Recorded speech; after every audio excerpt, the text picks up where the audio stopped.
भगवान सूर्य के पुत्र शनिदेव की उत्पत्ति कथा। उपासकों, सृष्टि के आदिकाल में सर्वप्रथम केवल एक ज्योति समूह था जिसका प्रकाश करोड़ों सूर्यों के समान था। इसमें 3 लोक विद्यमान थे। इन तीनों लोकों के ऊपर गोलोक अर्थात परब्रह्म कृष्ण लोक था।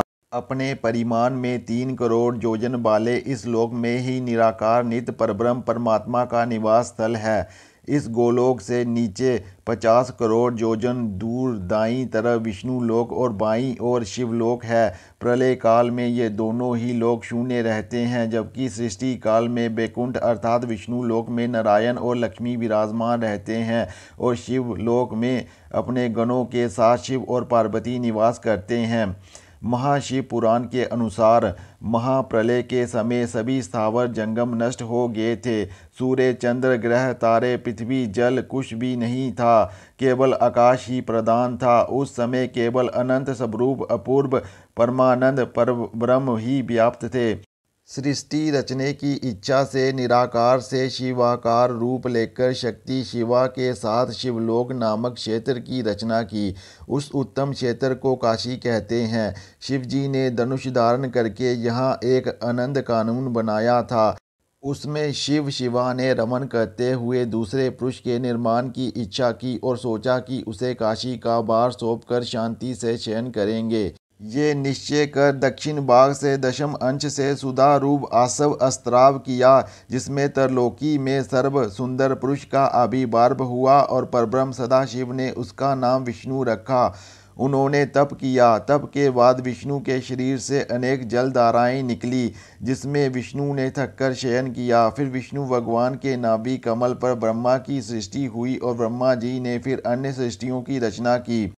पृथ्वी, आकाश, पाताल, वायु आदि सभी तत्वों की रचना होने के बाद ब्रह्मदेव ने देवी देवताओं की रचना की, जिसमें सूर्यदेव भी आते हैं।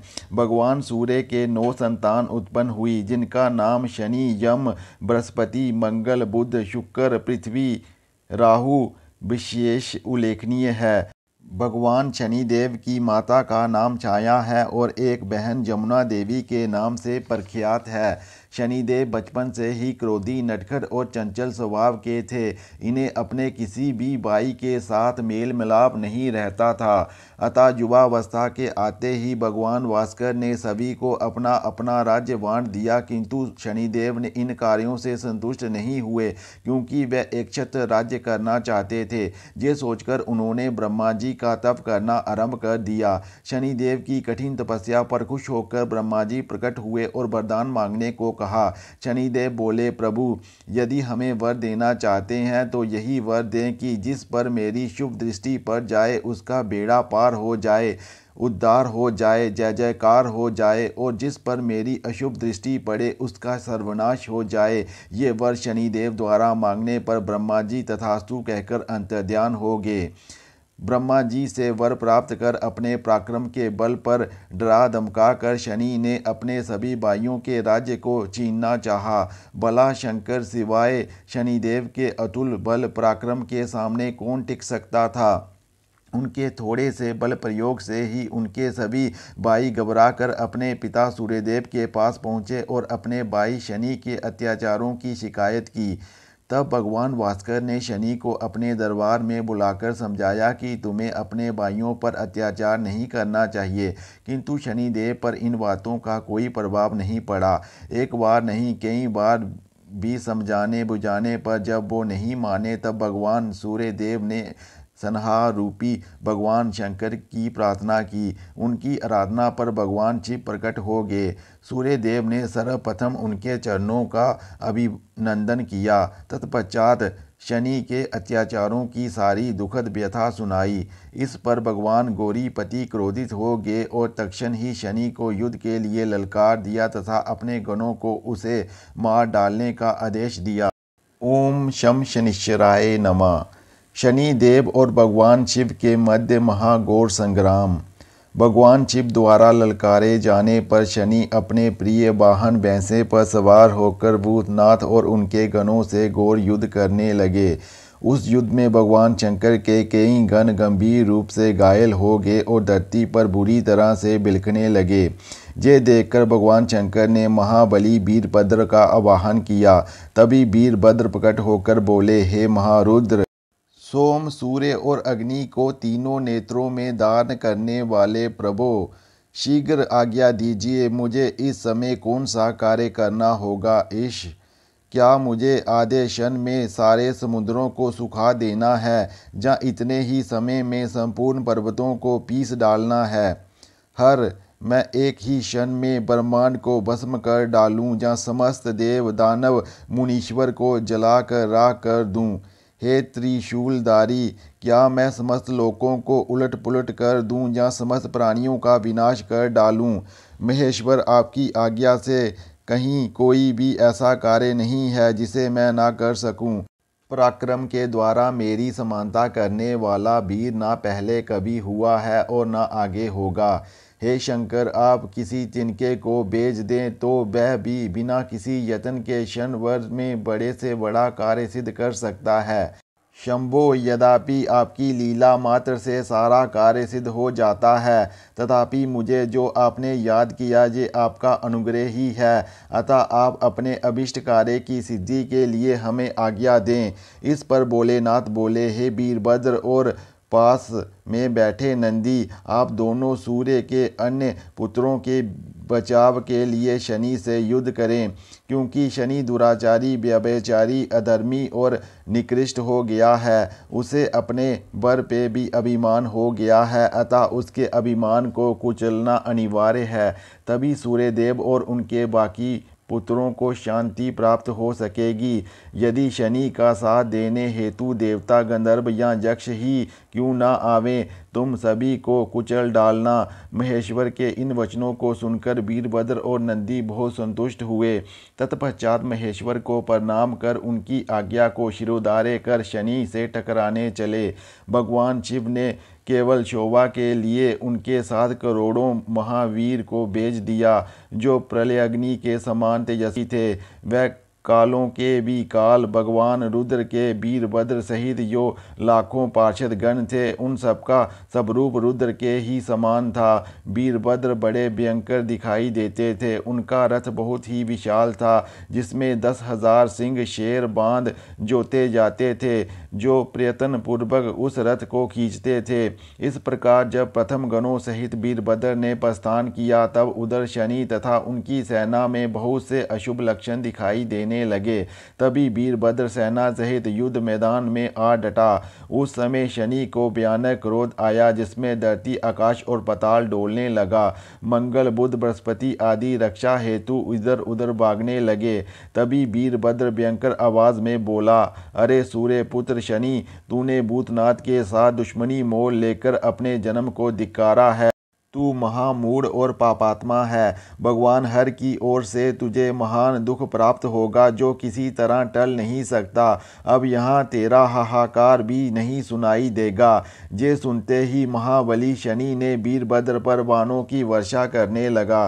तदंतर शनि का वीरभद्र के साथ घोर युद्ध होने लगा, किंतु शनि ने उस युद्ध में जिन जिन के ऊपर बुरी दृष्टि डालते गए, वे शक्तिहीन होते चले गए। अंत में वीरभद्र और नंदी शनि के साथ युद्ध में परास्त हो गए और जान बचाकर भागते हुए भगवान शंकर के पास पहुँचे। उस महायुद्ध में वीरभद्र और नंदी जैसे महापराक्रमी गणों को हारते देख महाकाल शिव स्वयं ही युद्ध स्थल में आ दमके। वहां पहुंचते ही रुद्र ने अपने तीसरे नेत्र को खोलकर शनि को भस्म कर देना चाहा। तभी शनि ने भी अपनी प्रबल दृष्टि से शंभु के ऊपर आघात किया। दोनों दृष्टियों के मिलने से एक दिव्य ज्योति निकली। तभी भूतनाथ ने त्रिशूल के भीषण प्रहार से शनि को मूर्छित कर दिया। अपने पुत्र को मृतक समझकर भगवान सूर्य व्यथित हो गए और वे त्रिशूलधारी के चरणों में गिरकर पुत्र के प्राणों की भिक्षा मांगने लगे। ओगढ़दानी सूर्य पे प्रसन्न होकर शनि की मूर्छा दूर किए। उस समय शनि का अभिमान चूर हो गया और महेश्वर के चरणों में गिरकर वे क्षमा मांगने लगे तथा आजीवन उन्हीं के साथ रहने का वर भी मांग लिया। इस पर शिव जी ने उन्हें अपना शिष्य बनाकर पतित प्राणियों को दंड देने का कार्य सौंपा। ओम शम शनिश्चराय नमः। विज्ञान की दृष्टि में शनि। संसार के वैज्ञानिकों की दृष्टिकोण में शनि सौर मंडल में स्थित 9 ग्रहों में से एक ग्रह है, जो दूरदर्शक यंत्र से धरातल से देखने पर नीले रंग का दिखाई पड़ता है। इसका व्यास 1 अरब 42 करोड़ 60 लाख किलोमीटर है। आकार में बृहस्पति से कुछ छोटा है। इसकी गुरुत्व शक्ति पृथ्वी से 95 गुना अधिक है। सूर्य से ये 88 करोड़ 60 लाख मील तथा पृथ्वी से 99 करोड़ मील की दूरी पर है। ये 29 वर्ष में सूर्य की एक परिक्रमा पूर्ण करता है। प्राय एक राशि पर 2.5 वर्ष तक भ्रमणशील रहता है।